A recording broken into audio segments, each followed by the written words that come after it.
KPM.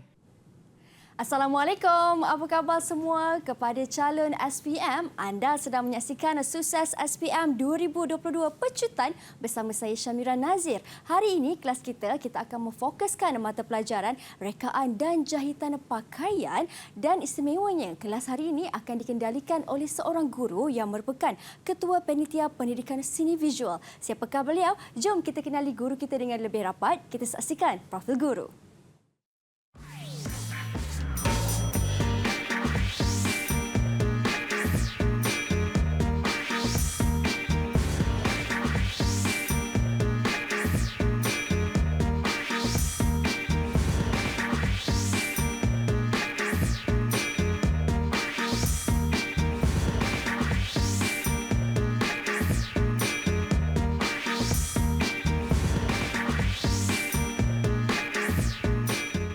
Baik, itu dia sedikit latar belakang guru penyampai yang akan bersama dengan kita pada hari ini. Tetapi sebelum kita teruskan kelas, suka untuk Mira perkenalkan juru bahasa isyarat yang bersama dengan kami di studio, iaitu Cikgu Muhammad Nazri Husin dari SMK Pendidikan Khas Persekutuan Pulau Pinang. Apa khabar Cikgu? Terima kasih Cikgu Nazri kerana bersama dengan kami untuk hari ini. Baik kawan-kawan, hari ini saya bersama dengan seorang guru dari Ceras Kuala Lumpur. Nama mesranya sama dengan nama saya, iaitu Mira. Saya bersama dengan Cikgu Jamalia Azmira Karimah Muhammad Ali. Assalamualaikum Cikgu. Waalaikumsalam Mira. Apa khabar, sihat? Alhamdulillah sihat. Sihat Cikgu ya. Saya teruja bersama dengan Cikgu Mira pada hari ini, dan saya yakin murid-murid di rumah pastinya teruja dan tak sabar ingin mengetahui juga daripada Cikgu tentang rekaan dan jahitan pakaian kertas satu. Betul Cikgu? Ya, betul, kertas satu. Okey, jadi saya kira Cikgu pun dah bersedia untuk terangkan kepada mereka di rumah. Jadi silakan Cikgu. Assalamualaikum dan salam sejahtera kepada murid-murid, khususnya kepada murid yang mengambil mata pelajaran rekaan dan jahitan pakaian. Jadi hari ini anda semua bersama dengan saya, Cikgu Azmira dari SMK Ceras untuk Sukses SPM 2022 bagi subjek ataupun mata pelajaran rekaan dan jahitan pakaian. Jadi kita mulakan kita punya pembelajaran pada hari ini. Jom kita lihat slide yang pertama. Untuk pecutan akhir SPM 2022 mata pelajaran rekaan dan jahitan pakaian, kod kertas 7201 palang 1. Kita lihat dulu instrumen pentaksiran yang terkandung dalam mata pelajaran ini. Nama kertas adalah rekaan dan jahitan pakaian ataupun lebih popular dengan singkatan RJP, kertas 1 dan kertas 2. Dia terbahagi kepada dua bahagian. Kertas 1 berbentuk ujian bertulis ataupun teori, wajarannya adalah 40 markah, manakala kertas 2 pula, kod kertas 7201 palang 2, berbentuk kerja khusus PBS dan wajaran dia adalah 60 markah.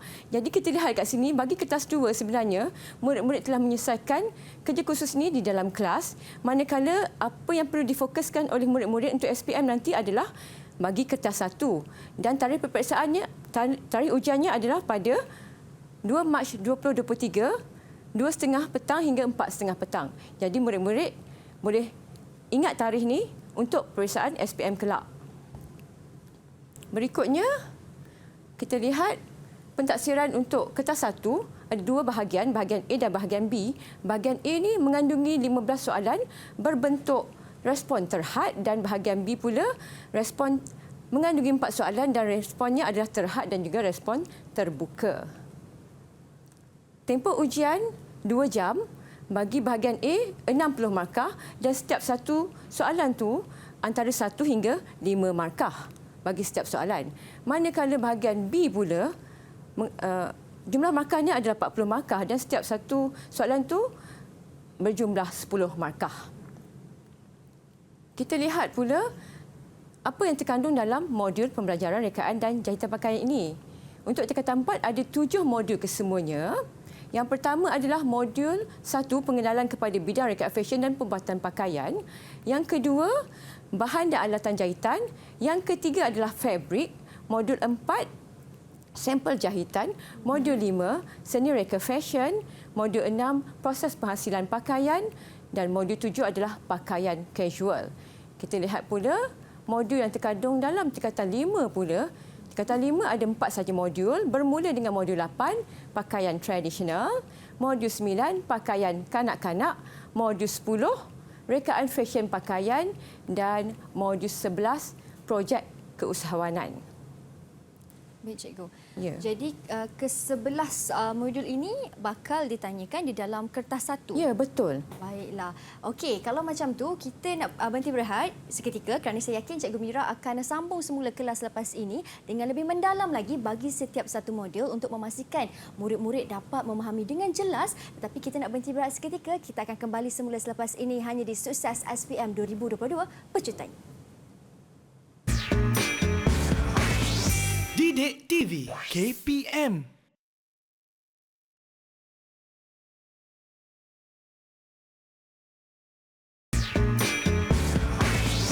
Didik TV KPM. Kawan-kawan, jom masuk ke kelas kita dan nak mula kelas kita. Hari ini kita akan fokuskan mata pelajaran rekaan dan jahitan pakaian untuk murid-murid tingkatan 5 yang bakal menduduki SPM tidak lama lagi. Kita akan fokuskan kertas 1 di mana kertas 1 ini mempunyai wajaran 40% dengan 2 bahagian di dalam kertas 1 ini. Kita nak tanya Cikgu Mira sekarang ini. Cikgu, untuk kertas 1 ni pastinya pada saya mungkin agak mudah untuk murid-murid menjawab kerana melibatkan teori. Betul. Tetapi pasti ada juga panduan yang Cikgu Mira nak kongsikan kepada mereka semua. Betul Cikgu? Jadi silakan Cikgu dengan kelas kita. Baiklah, kita teruskan kita punya pembelajaran pada hari ini untuk pecutan SPM 2022 bagi mata pelajaran rekaan dan jahitan pakaian. Jadi, untuk segmen pertama tadi, saya dah jelaskan tentang bahagian terkandung dalam kertas 1 untuk mata pelajaran ini. Jadi, kita lihat ada 2 bahagian, bahagian A dan bahagian B. Jadi, kita punya ulang kaji pada segmen ini adalah dalam bahagian A dahulu. Ya, Mira? Baik, boleh Cikgu? Kita lihat apa yang terkandung dalam bahagian A tadi. Ada 15 soalan subjektif, kemudian 60 markah dan masa yang dicadangkan adalah 45 minit untuk menjawab ke 15 soalan tadi. Dan jawab semua soalan. Wajib untuk menjawab semua soalan di bahagian A. Kita mulakan dengan soalan contoh 1, Rajah 1 menunjukkan beberapa contoh pakaian. Namakan kategori fashion itu pada ruang jawapan. Jadi kita lihat yang pertama, gambarnya adalah dalam kategori pakaian casual. Yang kedua adalah klasik. Ketiga adalah Formal. elegan. Bukan Tapi formal, elegan termasuk dalam pakaian formal. Oh. Dan terakhir sekali adalah haute couture. Jadi jika murid-murid terjumpa dengan soalan macam ni, waktu SPM nanti, murid-murid kena kenal pasti pakaian ini dan kategori yang mana? Kategori haute couture ke, elegan ke, klasik ataupun casual. Berikutnya adalah soalan contoh 2. Berikut adalah elemen dan prinsip seni reka. A. Ruang. B. Perpaduan. C. Keseimbangan. D. Tekstur. Dan E. Garisan. Padankan elemen dan prinsip seni reka itu pada kategori yang betul dengan menulis A, B, C, D ataupun E dalam ruang jawapan.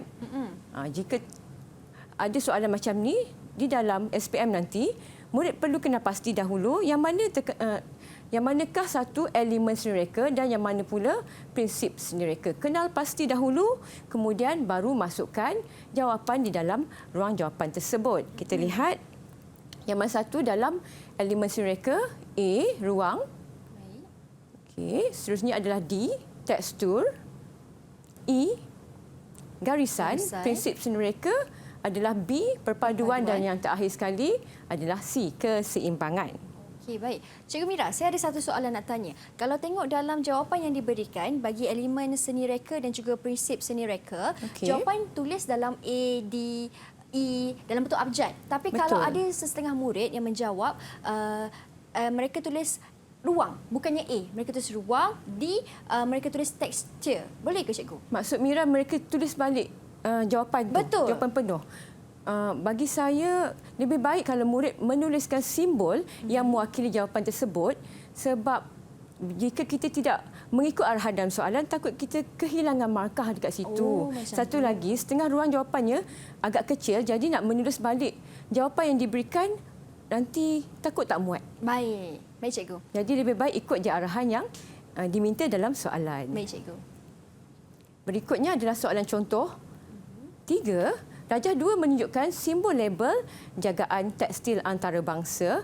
Namakan setiap simbol itu pada ruang jawapan. Yang ni 5 markah. Jadi kenal pasti simbol yang terkandung dalam label jagaan tekstil antarabangsa dan namakan terus dia punya jawapan dalam ruang jawapan yang disediakan. Yang pertama adalah meluntur. Yang kedua adalah mengering. Ketiga, mencuci. Yang keempat, Mira nak cuba ke? Yang keempat, saya boleh cuba cikgu. Yang keempat ni nampaknya macam kita menggosok pakaian tu Mensetrika. Betul, mensetrika. Bagus Mira. Dan yang terakhir adalah ini mencuci kering. Okey. Kita pergi ke soalan berikutnya. Soalan contoh yang keempat.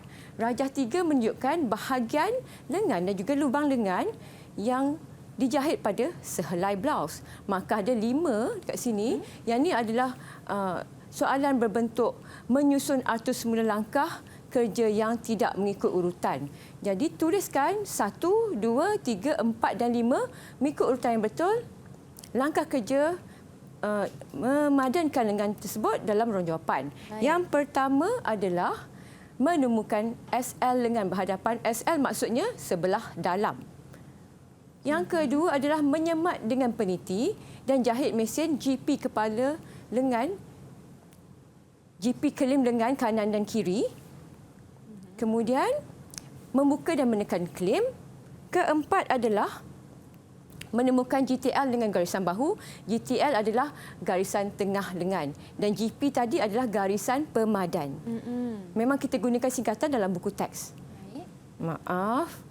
Dan yang terakhir adalah menemukan kelim dengan kelim rusuk blaus. Kita lihat soalan berikutnya. Rajah 4 menunjukkan sehelai congsam. Jadi namakan ciri-ciri yang terdapat pada congsam tersebut. Kita lihat yang pertama adalah lengan selarai, yang kedua adalah lisu cekung. Kemudian belah. Yang keempat butang Cina dan yang kelima adalah collar mandarin. Kita teruskan. Soalan contoh 6. Rajah 5 menunjukkan langkah-langkah membesarkan pola badan. Berdasarkan Rajah 5, tuliskan 3 langkah membesarkan pola badan itu pada ruang jawapan. Jadi bila melihat kepada rajah yang ditunjukkan di dalam soalan, mungkin murid boleh recall balik. Okey? Boleh kenal pasti bagaimana cara untuk membesarkan pola badan itu dan tulis jawapannya dalam ruang jawapan. Kita lihat yang pertama adalah membuat satu garisan pengubahsuaian secara menegak di tengah-tengah garisan bahu. Maksudnya di sini. Baik. Kemudian, letakkan kepingan kertas lain di antara kedua-dua kepingan pola yang terpisah dan dapatkan ukuran yang dikehendaki. Okey, yang pertama dah dibahagikan antara kedua bahagian tadi. Kemudian tambah kertas pada bahagian yang digariskan ataupun dilorikkan di sini. Dan yang terakhir adalah bentukkan semula garisan bahu supaya dapat bentuk pola yang telah dibesarkan tadi. Lihat soalan contoh 7. Berikut adalah jenis alatan menggunting. Jadi A peretas, B gunting fabrik, C gunting zigzag dan D adalah gunting trimming. Padankan alatan menggunting itu dengan menulis A, B, C dan D dalam ruang jawapan. Ini macam yang tadilah yang kita jumpa tadi. Yang pertama digunakan untuk trim kelim dan pepenjuru fabrik, D. Dan yang kedua menggunting tepi fabrik supaya kemas. D tadi adalah gunting trimming sebab dekat dia punya keterangan pun dah menunjukkan dia macam bagi tips sikit pada jawapan. Okey, trim dan juga trimming. Kemudian menggunting tepi fabrik supaya kemas, kita boleh gunakan gunting zigzag. Sebab menggunakan gunting zigzag ni dia boleh memberikan kemasan kepada fabrik yang telah digunting. Okey, saya cuba yang seterusnya cikgu, boleh? Okey, boleh. Yang seterusnya digunakan untuk membuka jahitan A peretas, manakala yang menggunakan fabrik jenis tebal ataupun nipis menggunakan gunting fabrik. Betul. Kita lihat soalan yang berikutnya. Rajah 6 menunjukkan kaedah menyusun atau pola di atas fabrik bagi selai gaun kanak-kanak. Jadi, tandakan right bagi pernyataan yang betul dan pangkah jawapan yang tidak berkaitan dalam ruang jawapan. Susun pola yang kecil dahulu. Betul ke salah? Jawapannya salah sebab kita perlu menyusun atur pola yang besar Besar. dahulu. Kemudian pola yang disusun hendaklah mengikut arah tanda irama lurus yang betul. Jawapannya sudah tentulah betul. Yang ketiga, pola yang mempunyai tanda lipatan perlu diletakkan pada lipatan fabrik. Betul. Betul juga, dan fabrik boleh diangkat semasa menggunting. Boleh angkat ke fabrik waktu Tak kita boleh, menggunting? cikgu. Tak boleh sebab dia akan bergerak daripada kedudukan yang sebenar. Betul, kena letak di Okey. atas permukaan yang rata kan, cikgu? Ya, yang rata. Okey. Memudahkan kita untuk menggunting. Baik, cikgu. Soalan yang berikutnya. Yang berikutnya. Soalan contoh 9 berikut adalah langkah menjahit jahitan insan pari yang tidak mengikut urutan. Yang ini juga soalan menyusun atur langkah kerja. Jadi lihat balik dia punya keterangan dan padankan dengan rajah yang diberi. Jadi lihat rajah 1. Rajah 1 adalah B. B. Cucuk jarum menegak dari sebelah dalam ke sebelah luar fabrik. Nampak jarum yang mencucuk pada fabrik itu. Betul. Kemudian yang kedua adalah C. C. Tarik benang dan susup di bawah jarum, tarik jarum sehingga terbentuk satu simpulan. Dan berikutnya yang last sekali adalah A. Jahit sehingga siap dan sudahkan dengan jahitan kia. Jahitan kia itu untuk mematikan ataupun mengukuhkan lagi sesuatu jahitan. Baik, ini soalan contoh 9. Ada lagi contoh soalan, cikgu? Ada untuk bahagian B pula. Okey, untuk bahagian B pula. Ini antara 9 contoh soalan yang mungkin boleh diajukan di dalam kertas SPM nanti. Jadi murid-murid, pastikan anda fokus dan juga anda tahu bentuk-bentuk soalan supaya anda boleh menjawab dengan lebih mudah. Kita nak berhenti berehat seketika, kita nak sambung lagi kelas kita selepas ini kerana kita nak tahu bahagian yang lain pula. Macam mana ni? Apa pula panduan yang Cikgu Mira nak kongsikan kepada kita? Jadi jangan ke mana-mana, hanya di Sukses SPM 2022, Pecutan. Didik TV KPM.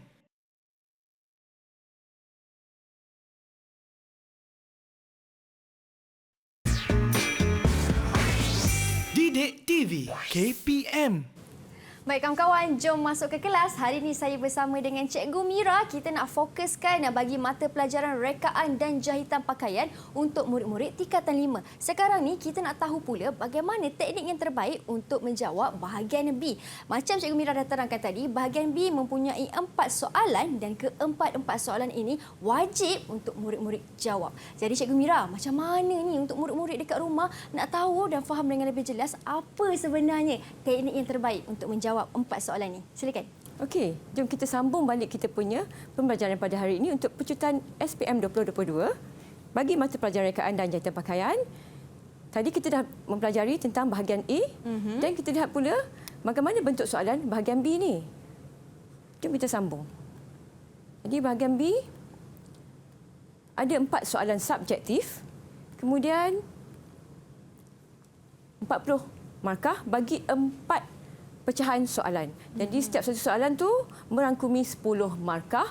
Masa yang dicadangkan macam untuk bahagian B dan untuk bahagian A tadi, okey, 45 minit, tapi bahagian B lebih panjang ya Mira. Maknanya dalam satu soalan tu murid ambil masa dalam 15 minit lah lebih kurang hingga ke 18 minit untuk menyelesaikan satu soalan.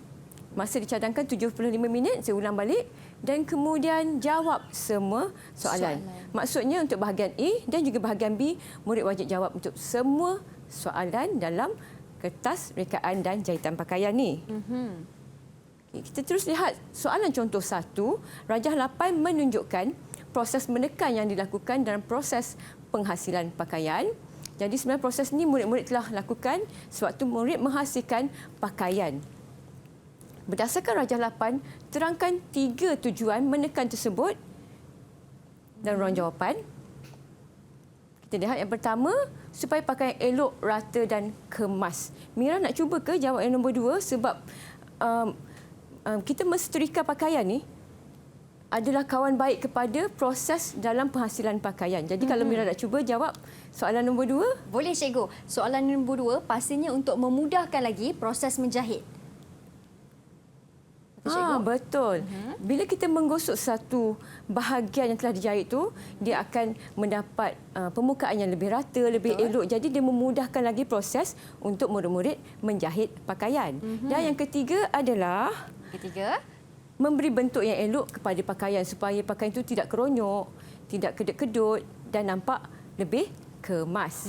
Kita lihat bahagian masih lagi soalan 1 tapi di soalan B. Baik, Sebab dia ada 3 pecahan kat sini.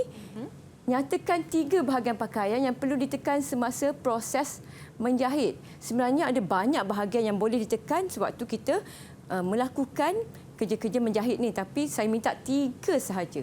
Jadi ini dianggap agak mudah untuk murid nak menjawab, dan murid-murid sebenarnya boleh ingat balik apa yang mereka lakukan sewaktu di dalam kelas amali. Baik, cikgu. Saya cuba boleh, cikgu? Boleh. Okey, 3 bahagian menjahit, 3 bahagian pakaian yang perlu ditekan semasa menjahit. Yang Mira pertama, nak cuba semua sekali ke? Boleh, cikgu. Saya cuba ke semuanya. Okey. Okey, yang pertama kelim. Okey. Yang kedua lisu. Lisu. Dan yang ketiga lengan. Betul tak, cikgu? Kelim, lisu dan Lengan. lengan. Betul. Tepat semua sekali. Okey, baik, cikgu.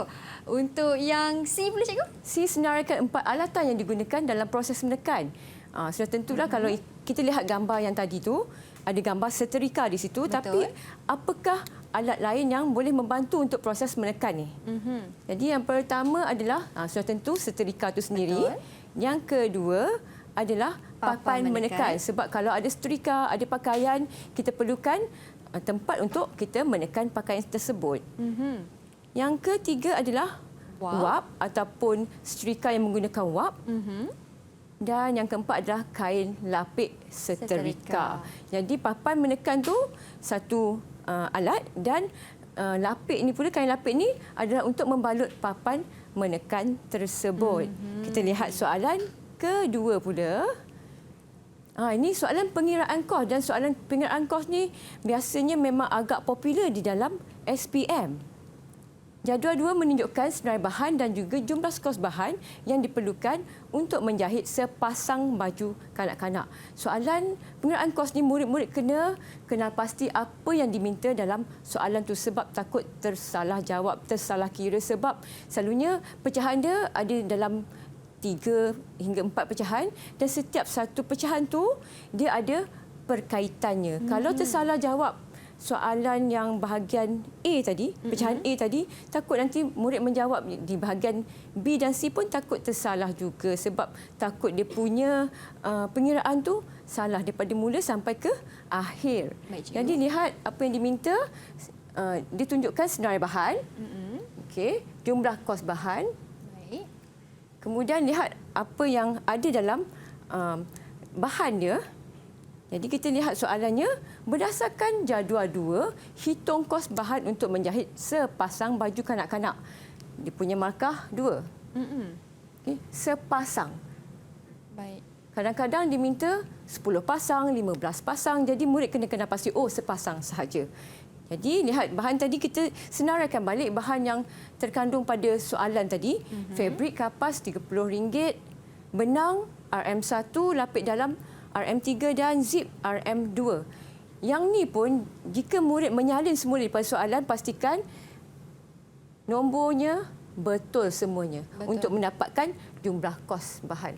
Yang ni perlu jumlahkan saja, ya Mira. Murid tak perlu nak darab ke, nak tolak dan sebagainya. Jumlahkan terus daripada fabrik kapas sampai ke zip tadi. Apakah jumlahnya tadi? RM36, cikgu. Congak pun dah boleh dapat jawapan dia. Betul tak? RM36. Kita teruskan untuk soalan berikutnya.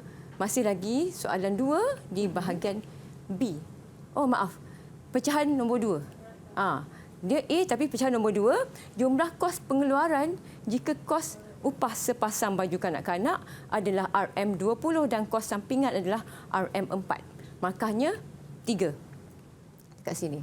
Jadi murid-murid boleh tulis balik dia punya rumus bagi mendapatkan kos pengeluaran. Kos pengeluaran ni adalah modal. Kita sebut sebagai modal sesuatu pakaian yang kita jahit. Jadi dekat pecahan 1 tadi kita dah dapatkan kos bahan dia yang RM36 tu.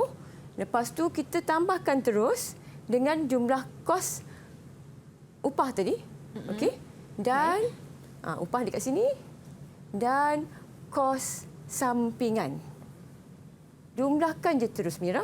Okey, kos bahan tambah kos upah tambah kos sampingan. Jadi tulis semula kos bahan tadi RM36, Jadi Mira nak jawab yang untuk kos upah dan kos sampingan ke? Boleh cikgu. Okey. Untuk upah RM20 Okey, dan untuk betul. sampingan RM4. Kita catatkan balik semula dan tambah je. Kita akan dapat RM60, RM60. Dan kat sini dikata sepasang saja baju kanak-kanak, jadi murid tak perlulah nak darab ataupun nak bahagi dan sebagainya lah. Terus dapatkan je jumlah dekat sini RM60. Jadi lihat pecahan soalan yang ketiga, harga jualan sepasang baju kanak-kanak sekiranya mengambil keuntungan sebanyak 25%.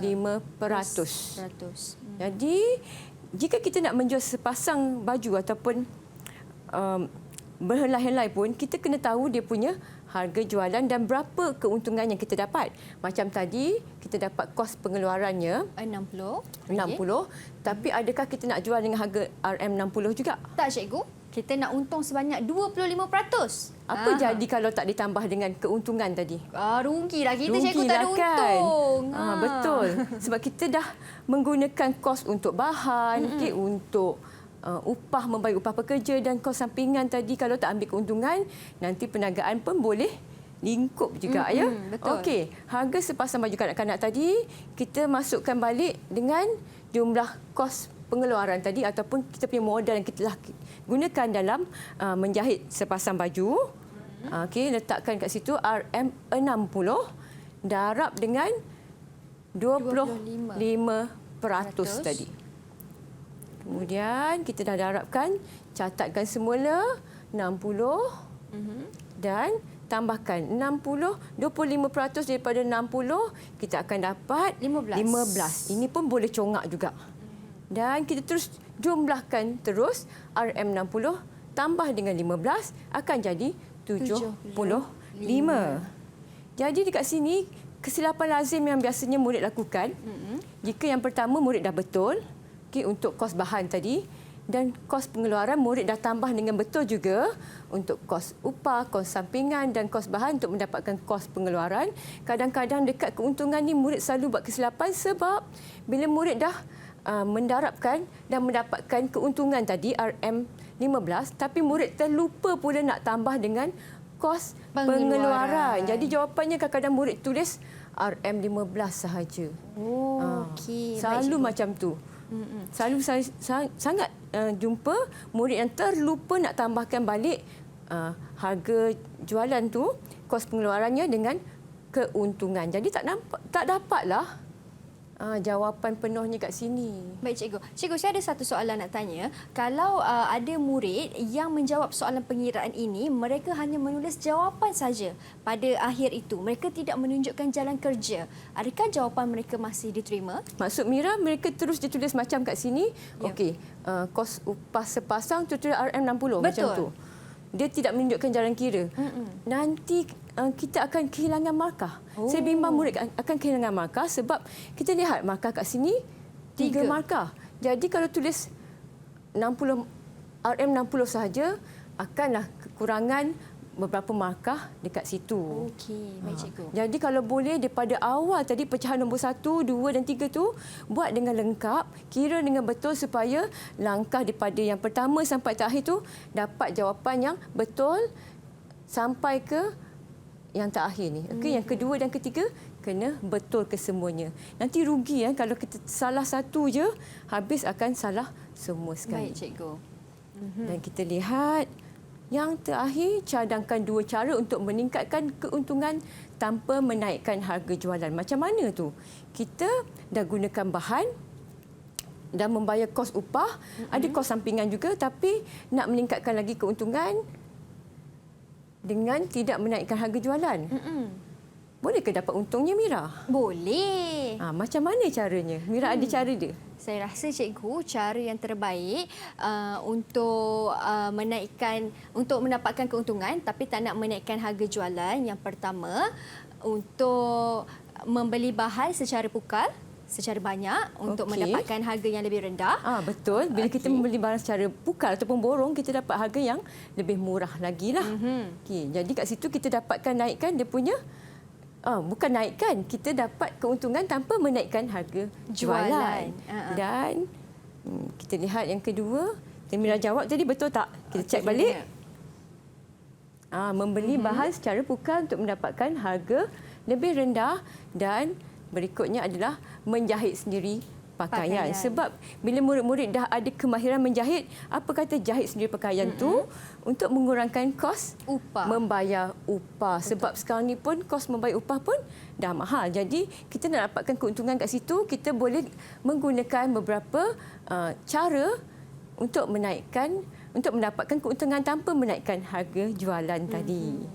Baik, cikgu. Itu sajalah. Wah, ini contoh soalan untuk bahagian B. Ada 4 soalan kesemuanya dan murid-murid perlu menjawab kesemua soalan. Dan ingat kawan-kawan, setiap satu soalan itu ada berkaitannya, cikgu. Tadi di bahagian A. Soalan A tadi ada perkaitannya. Jadi pastikan anda jawab dengan tepat supaya tidak hilang markah di akhir nanti. Okey, kita nak berhenti berehat seketika. Kita nak sambung lagi kelas kita selepas ini. Macam mana setakat ini? Menarik kan kelas dengan Cikgu Mira? Kalau anda nak tahu lebih banyak lagi tip yang menarik, kembali semula selepas ini hanya di Sukses SPM 2022 Pecutai. Didik TV KPM.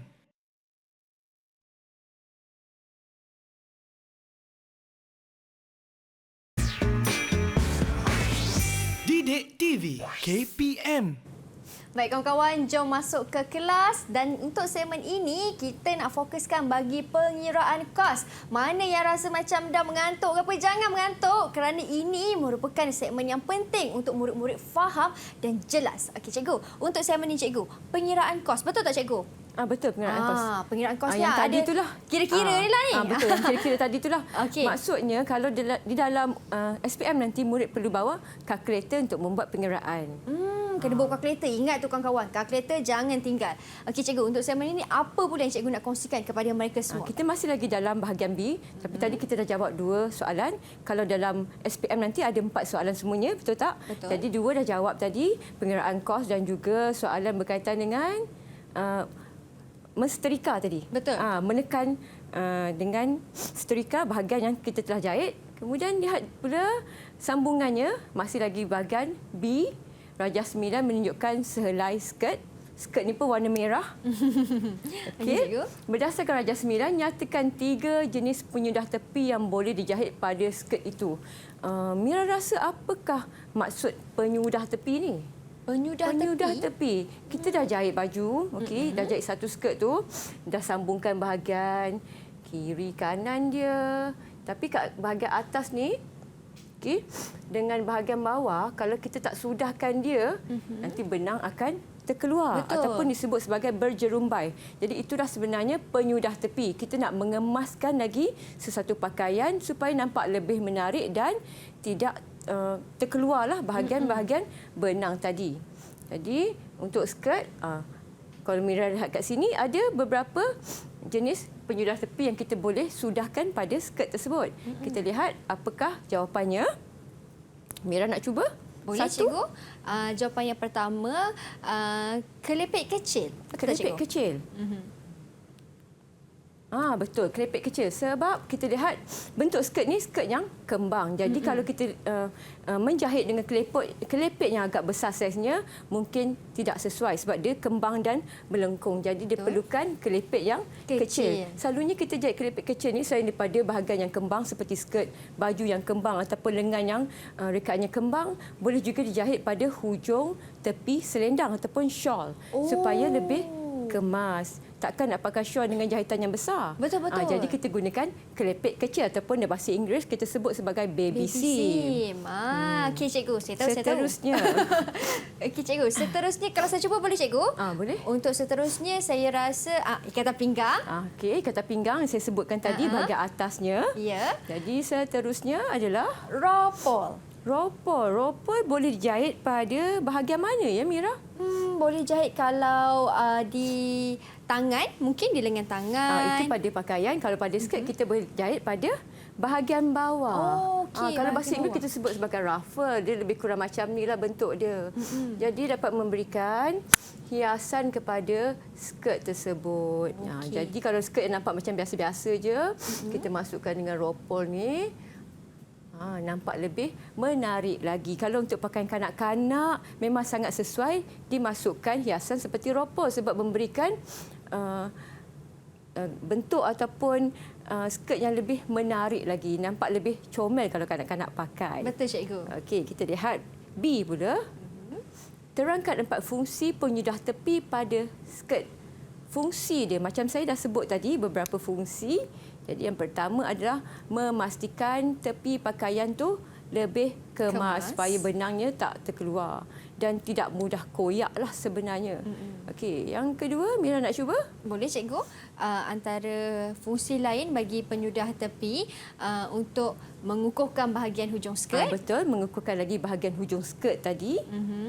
Supaya Ketiga. hujung skirt itu tidak berjerumbai. Betul, cikgu? Betul, tidak berjerumbai dan nampak kemaslah. Okey. Okey, seterusnya supaya hujung skirt tidak berjerumbai, dia sebenarnya ada perkaitanlah antara jawapan-jawapan tu. Lebih kemas, okey, hujung skirt tu lebih kukuh, tidak berjerumbai dan yang terakhir Mira nak cuba? Boleh, lagi? cikgu. Yang terakhir sebagai hiasan kepada pakaian. Okey, betul tak? Macam kita masukkan ropol tadi. Sebagai hiasan. Betul, secara automatiknya bila masukkan hiasan nampak lebih cantik ataupun menarik lagi sesuatu pakaian ataupun skirt itu. Jadi selain daripada skirt tadi, senaraikan 3 jenis penyudah tepi lain yang boleh dijahit pada pakaian. Sebab ada banyak jenis penyudah tepi sebenarnya. Jadi kita lihat, sebab tadi macam Mira cakap pada baju kan, nak jahitkan apa, pada skirt nak jahit macam mana, pada seluar semuanya boleh gunakan jenis penyudah tepi yang berbeza-beza. Kita lihat yang pertama adalah lapik berbentuk. Saya terangkan dulu jawapannya, nanti saya akan jelaskan lebih terperinci. Kemudian collar dan yang terakhir adalah render. Lapik berbentuk ni biasanya kita jumpa pada baju, pada top sebelah atas. Contoh macam baju kurung. Baju kurung kita gunakan lapik berbentuk lapik bentuk slit, okey. Slit berlapik ataupun ada yang bentuknya seperti V. Baik. Okey, ini lapik berbentuk. Untuk bahagian leher ya, Mira. Jadi nampak tak kat situ? Jadi sinilah lapik berbentuknya. Okey, macam baju kurung tadi saya kata belah slip berlapik, bentuknya lebih kurang macam ni. Saya harap murid-murid fahamlah. Ni belah slip tu, okey, bahagian belah pada baju kurung tu kita panggil dia sebagai belah slip berlapik. Dan ada banyak lagi bentuk lapik berbentuk ni. Kemudian collar. Kalau murid nak jawab collar, sebab banyak jenis collar kan, collar tegak, collar lurus, collar Peter Pan, semuanya tak jadi masalah. Collar cekap musang. Betul, cakap musang. Ya, betul, memang betul tu. Jadi sebarang bentuk collar yang murid nak tuliskan pada jawapan ni boleh diterima. Tulis collar sahaja pun boleh. Collar tegak, cekap musang dan sebagainya pun boleh diterima sebab dia juga termasuk dalam penyudah tepi tadi. Okey. Kemudian render. Render ni lebih kurang macam ropol jugalah, memberi hiasan pada pakaian. Jadi render ni kita boleh temui pada bahagian baju, skirt, seluar dan sebagainya lah. Dan ada banyak lagi lah jenis penyudah tepi yang lain. Kita lihat soalan berikutnya. Soalan berikutnya. Soalan 4. Soalan ni memang agak popular juga di dalam SPM nanti. Soalan mereka cipta pakaian. Sebuah syarikat penerbangan merancang untuk menukar pakaian seragam baharu bagi kru kabin mereka ataupun pramugari. Rekaan pakaian itu mestilah mempunyai gabungan, kita lihat kat sini ya, dua jenis pakaian casual. Jadi kalau yang murid-murid dah pelajari pakaian casual di dalam modul, dalam pakaian casual itu sendiri ada 3 pecahan. Itu blouse, palazzo dan juga skirt bentuk A. Jadi murid boleh pilih pakaian casual tersebut untuk mereka cipta pakaian ini. Yang penting pakaian casual itu gabungannya mesti ada bahagian atas dan juga bahagian bawah supaya dapat sepasang baju. Jadi Mira boleh cubalah kot. Boleh, cikgu. Yang pertama tu A. Yang pertama A, untuk bahagian atas kita menggunakan blouse, manakala untuk bahagian bawah pula kita menggunakan palazzo. Betul. Boleh gabungkan blouse dengan palazzo. Tapi kalau nak gabungkan blouse dengan skirt pun tak jadi masalah. Okey. Boleh, cikgu. Kalau nak cakap nak tulis jawapan dia bukan blouse tapi nak tulis kemeja pun boleh diterima sebab kemeja juga termasuk dalam pakaian casual. Yang penting mesti ada bahagian atas dan bahagian di sebelah bawah. Okey, lihat B pula, lakar dan warnakan pandangan hadapan dan juga pandangan belakang rekaan anda dalam ruang jawapan. Jadi kat sini lihat lihat betul-betul ya murid-murid, lakar dan warnakan. Maksudnya mesti melakar rekaan dan warnakan supaya rekaan anda lengkap. Kita bimbang nanti kalau murid tidak mewarnakan lakaran tersebut akan kehilangan beberapa markah sebab tidak diwarnakan. Jadi soalan yang B dengan sini dia ada perkaitannya. Labelkan 4 ciri style pakaian itu pada lakaran DB. Maksudnya kita dah lakar pada bahagian B tadi kat sini dan masukkan terus label pada lakaran kita di C pula.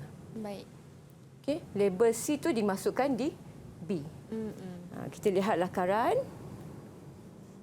Okey, ini adalah contoh lakaran yang ringkas tapi agak lengkap sebab yang pertama diwarnakan. Okey, kita lihat ada tak ciri-ciri pakaian casual kat sini? Ada, cikgu? Ada. Macam blouse tu nampak tak rupa blouse-nya? Nampak. Okey, nampak. Okey, blouse. Kemudian bahagian belakang pun ada dan seluarnya palazzo. Jadi rekaan palazzo ni ada setengah murid lihatkan palazzo ni mungkin tak berapa kembang. Jadi sebenarnya palazzo pun ada banyak dia punya jenis rekaan juga style dia. Jadi murid boleh lukiskan sama ada lebih kembang lagi pun tak ada masalah. Okey, nak kuncup sedikit macam yang Cikgu Mira dah beri contoh kat sini pun tidak ada masalah sebenarnya.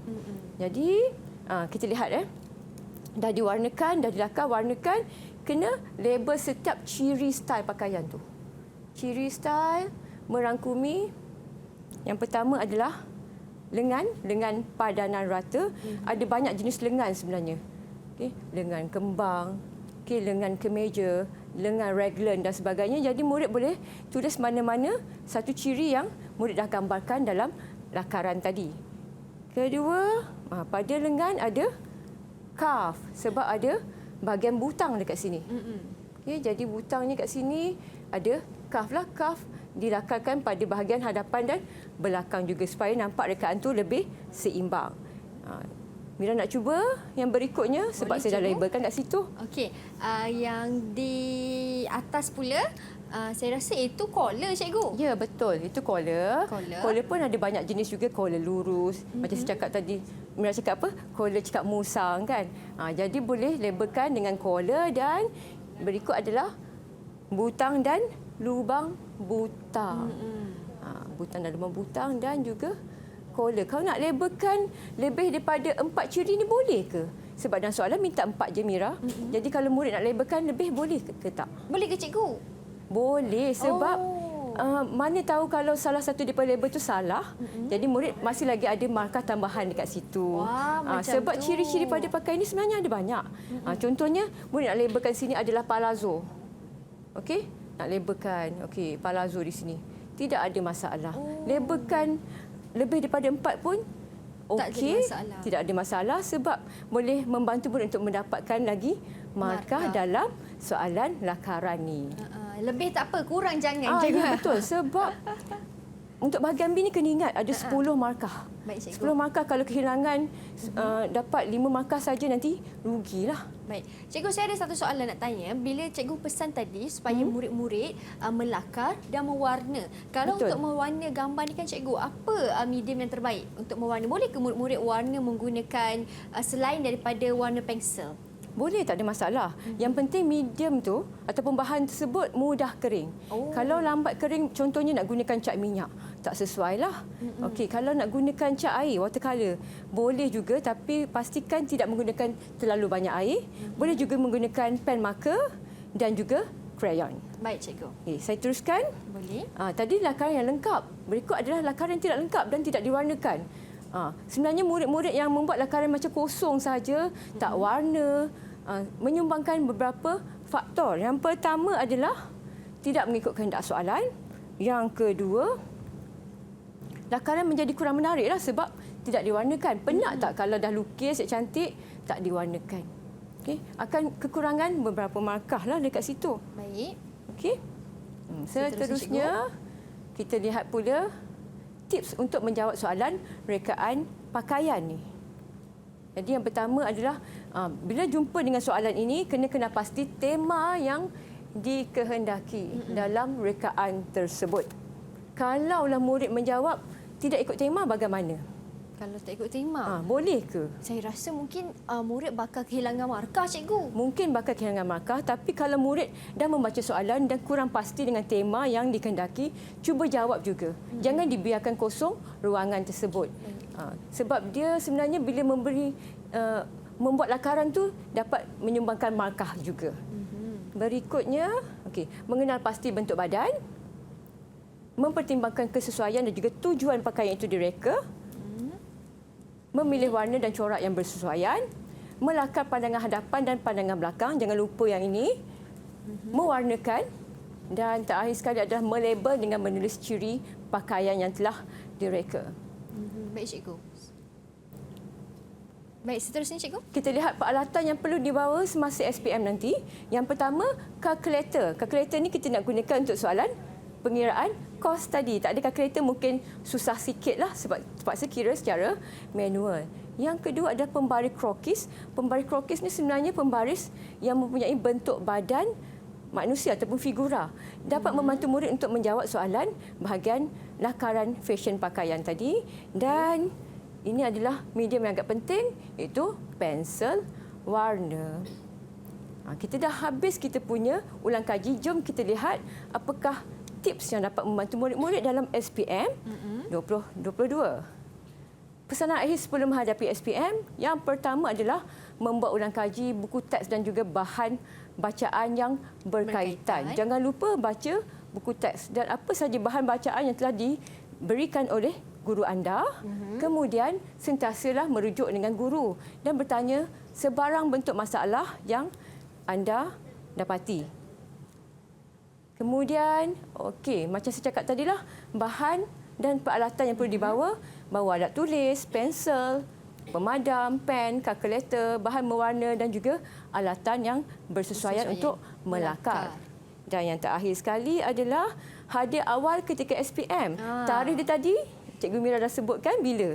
Tarikh ni tadi? Pada 2 Mac.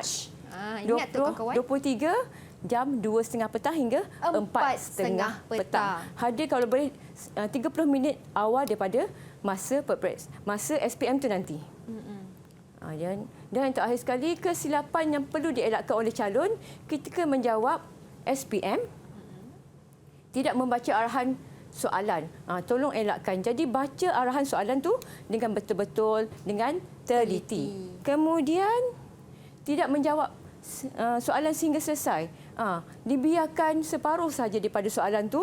Jadi jawab sampai habis menggunakan masa yang terlalu lama untuk menjawab. Ada setengah murid tu, ada setengah calon dia suka fikir lama-lama untuk menjawab. Jadi membuang masa. Yang keempat, gagal menyusun atur langkah kerja dengan betul. Dan yang terakhir sekali adalah tidak membawa peralatan yang lengkap ketika SPM.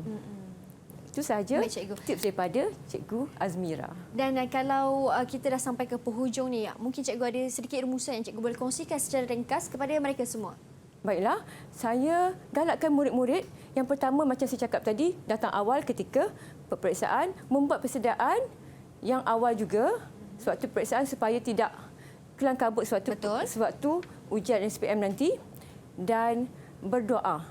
Selain daripada kita berusaha membaca buku, perlu berdoa dan yakin kita dapat skor dalam mata pelajaran rekaan dan jahitan pakaian. Ya, ingat kawan-kawan, datang awal sekurang-kurangnya 30 minit awal sebelum pentaksiran akan dijalankan. Betul, sebelum pentaksiran.